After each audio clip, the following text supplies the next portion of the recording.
Welcome to Amaya Steps the Junction Place Studio Unit.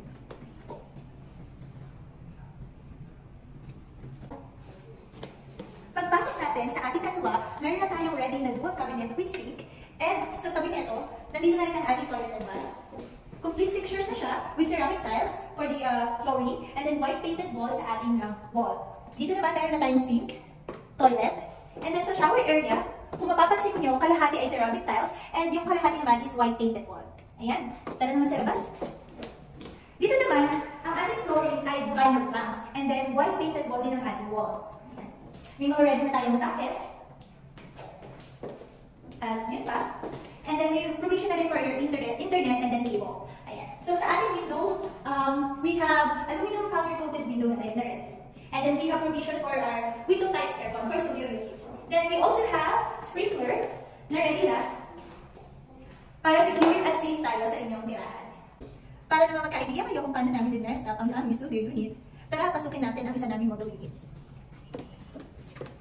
Mapapansin nyo, ito ang ating dual cabinet na ready na for your turnover. And then sa kaliwa, ang ating toilet and bath. Meron ka na rin kasing provision for your washer and dryer. Katabi ng sink, and then your toilet. And here's your shower area. Ayan. Dito naman sa aming kanan, dito ang idea mo maging living area. Dito yung iyong TV, and then, ayan, pwede ka maglagay ng mga maraming cabinets for your storage. Dito yung iyong mini dining area. Dito naman ang iyong bedroom. Tara! For your 23.83 square meter, magkakaroon ka na talaga ng sarili mong bedroom. Dito ang ideal mo na bed, which is kasyang-kasya for double and queen size bed. Ayan. Ito naman ang yung window, and you have provision for your window type aircon. Dito naman sa side na to, may space ka pa talaga for your work area. Ayan.